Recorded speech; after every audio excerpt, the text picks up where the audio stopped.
I have had, I'm very empathetic, Empathic. very sensitive, Hmm. extremely sensitive. Hmm. Like I think I've said that to you before. I can Hmm. walk in a room and, if Yeah. there's negativity in there, I'm out. Hmm. But now it's getting to the point where it's almost like I would rather just stay home. Hmm. Just stay in my little room, in my little walls, and I go out. Sure, I do. I go out all the Hmm. time. I go Hmm. whatever, shopping or visiting friends or whatever, and that's great. But I also have this compelling need to tell someone if they're they're presenting themselves in a negative way to me, Hmm.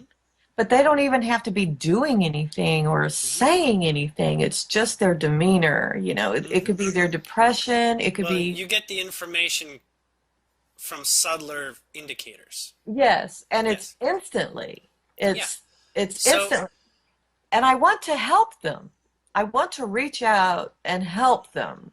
But when I try to, and maybe I'm saying the wrong words, I don't know, but they become very defensive. And uh, so I usually, here lately, I don't say anything to them. I hmm. just excuse myself Hmm. because they're not ready to hear it. And I Hmm. know they're not ready to hear it. Hmm. Usually people who are that way, they don't want to hear it. Hmm. Um, And this is, I'm going to describe, continuing from where I came from, a little bit of what's going on here. okay. Okay? This battle of wills Hmm. between wanting to protect an experience, the body wants to ground and say everything's literal and visceral. Okay? It works on at that level. It doesn't understand the subtleties. And this can be seen as the subconscious too. Okay? Subconscious intelligence too. Realized by the solar plexus energy as the highest form of intelligence of that. Well, even the heart is probably more like a spiritual advancement beyond the solar plexus. Okay? And you're getting communication because you have visceral, literal experiences in your body. Your feelings tingle and they go Most through of your body, whether it's adrenaline or endorphins. hmm Okay, this is how your body's communicating, and it's literal because it'll get you to cry, it'll get you to yell, it'll change your body's vibrational state, but it's still in context to the information that comes in, right? What are you reading? And so the responsibility of your, we'll say, your higher qualifications beyond just, pulverizing and eating as a, like a wolf or something like that, is this place where you as the observer are deciding what to feed the body, okay? Because you can choose what's going on. On one level, because of your empathy, you don't have a choice. You just simply see what comes. You're the observer, right? You're the receiver. You're not choosing what's coming forward, Right. but on some level you must, because law of attraction does not allow that to be not the case, right? At some level, there's a purpose. And this is where you're getting caught up. What's the purpose in Exactly. having these experiences and yet not feeling like you can step forward with them in full Exactly. joy, You hit it right right? on the head. Okay. You did. So we're really talking about a relationship of your broader sensory capabilities Hmm. and your body saying, no, no good for me, right? Let's not go there. This is not this does not match my solar plexus intuition for what to do. Yes. Okay? And this is what happens in the transition where things are becoming very intelligent. They need to discern what they're going to take with them, what's a useful thing of considering intelligently, and what is not. Because the brain as amazing as it can calculate so many things at once, Yeah, wonderful. if Yeah. if it's thinking more than the body is able to care for, well, Hmm. then you're disconnected from your body in so many ways. Okay? That's So right. it's like an intellectual. They move into the world of theory and broader concept, and they don't do anything. It's just all possibilities. And that's fine. But the body still has a literal alignment to saying, I don't want to do that or not. Right? So you've got intellectuals, philosophers, all this, but you've also got the body saying, don't neglect the fact that you're in a body. If you want to do all that, do that from like some other kind of body. Why be human? You can be, a Syrian or something and live that way from a higher vibration where the lower chakras are not so influential on your life. Okay? But this purpose, place, and time is about bringing those two sides of your energy together in harmony.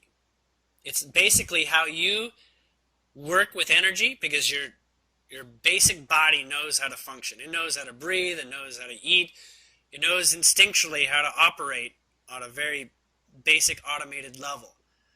But it's like training your cat or your dog to start talking, and then start doing calculus, and then start meditating, and then start manifesting consciously without it being an accident.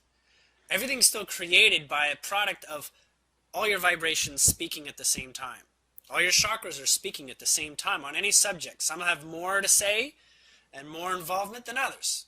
That's the way it is. Everything that you say, we'll say the cupcake or whatever, that's like a piano chord. It's got a sound literally associated with it that's like pushing all these keys at the same time and has a sound. Okay? Pleiadians will let me know that their replicators basically function off these sounds. They just put in the sounds. So that's It what I do reads the too. sounds of a cupcake for a birthday and delivers it. Not only that, but that cupcake will find its way to the person that it belongs to. Somehow, if its purpose is for somebody's birthday, somebody will pick it up. Even if we push the button and we say birthday cupcake for Debra, and it's going to find a way because its purpose is to be there. Hmm. Just in that society, they let it all happen. They say, oh, cupcake. I pick it up. I wonder what it's for. I wonder whose birthday it is. They start asking around. Whose birthday is it? Oh, it is. Okay, great. I go deliver it. I have nothing in the way of making that easy for me. Our human life is a little different, right? You saw a cupcake in the malls just sitting on a table. You'd have a little bit more challenge to figure out who it belongs to. And even if it's edible. Or if it's poison. There's so many possibilities here. Okay? Right. Right.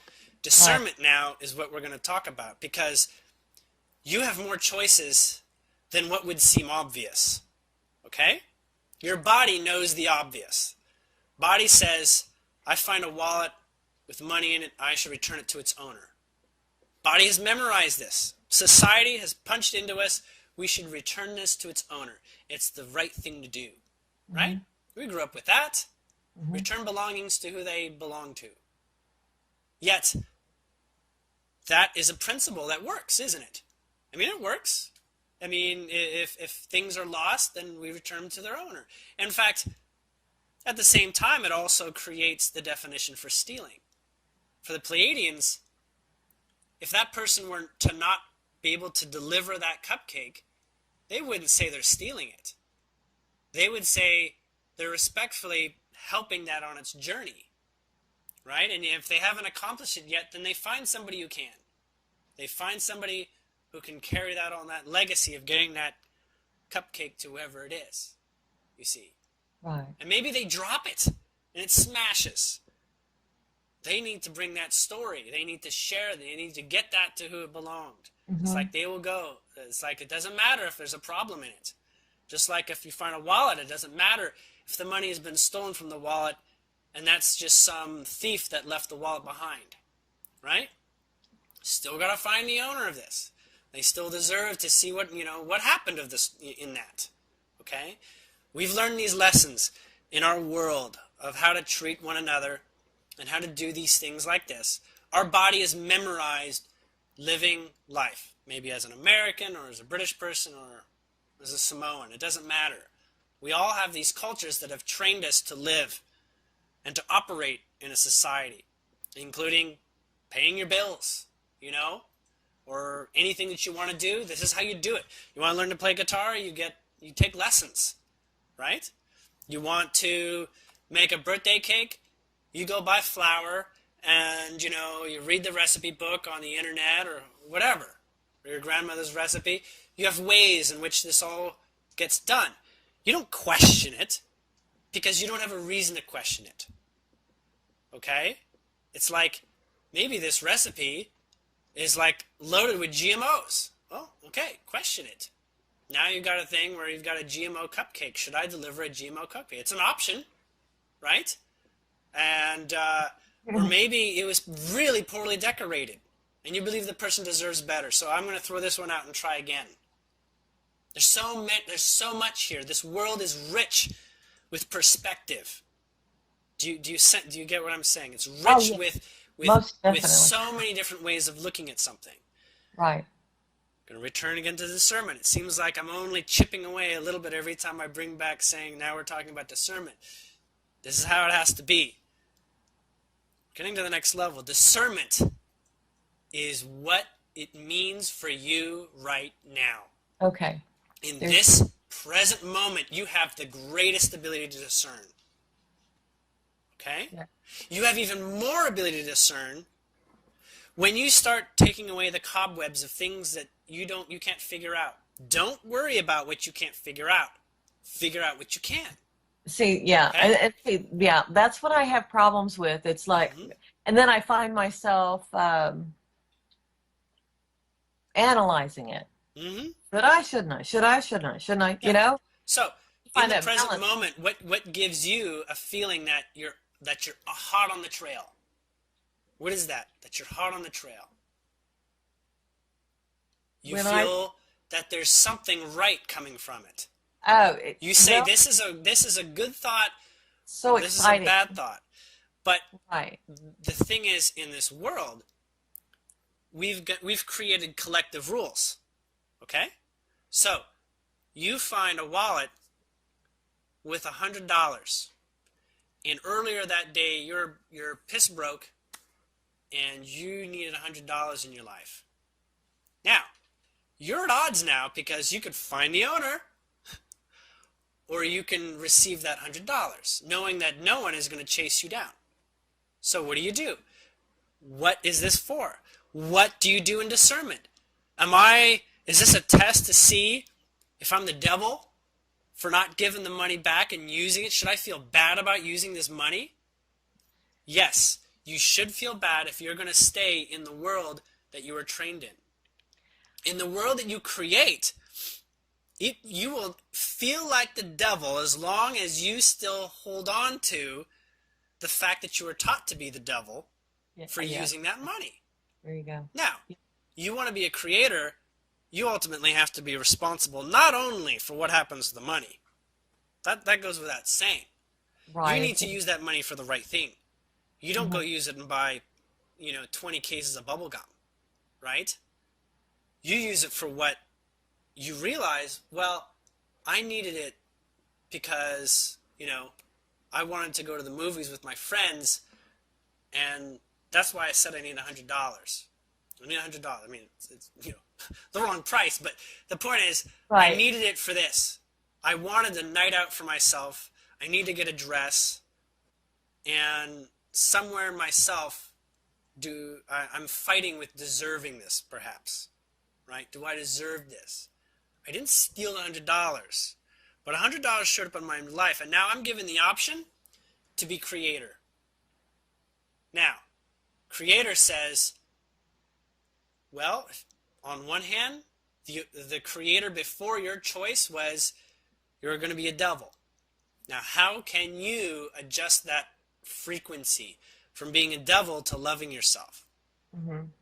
You know what feels right. If you say the words, I deserve this, then you do that. If saying I deserve this and you feel bad, that's not going to work for you, right? You say, I can't say I deserve this when I don't feel like I deserve this. Okay, you can go down the rabbit hole on that subject until you realize, yes, I do deserve this at some place, right? You can do that. Or we'll say, forget it. It's not about deserving. Why do I want to go to this party? Why do I want to go to this movie? And why do I need good clothes? Now you're dealing with more specific details as to why you would be the devil, because you shouldn't want nice clothes. You shouldn't demand attention from your friends. You shouldn't all these things, right? You shouldn't have to whatever this and that. It's like, oh, well, this just got more complicated if I chose that route. I'm not feeling it. I want to make a decision in the next 5 seconds. What do you do next? You say, well, I don't want to think about this too much. Okay. So if you don't think about it, you will do the path of least resistance, which is literally doing whatever the emotion in that moment senses. If you're looking around, perhaps the context of the space being super present can give you all the answers you need. If you look around and maybe you're like at the mall and you find this wallet on a table at the food court, okay? And it's sitting there and there's people around and stuff like that. You look around and you see people not enjoying themselves and people enjoying themselves, okay? But you can say literally, I need guidance.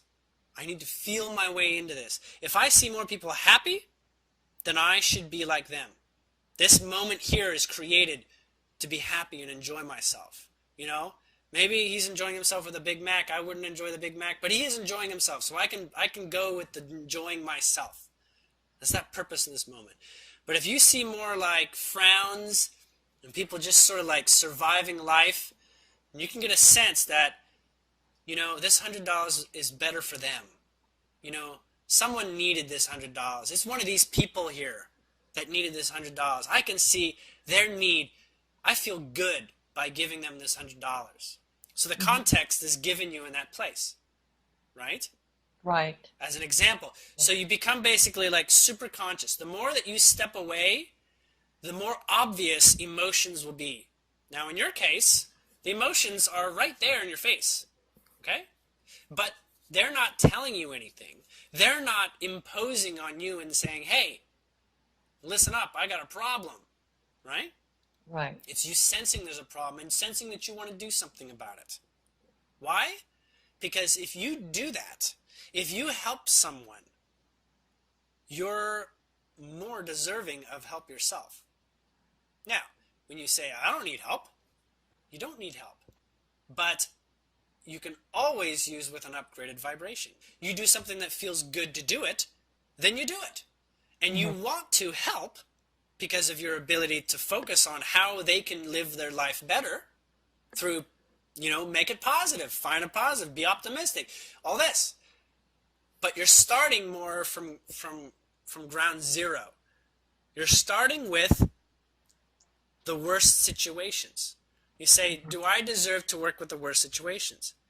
You couldn't be there if you didn't ask for it that way. How do you ask for it that way? You attract it that way.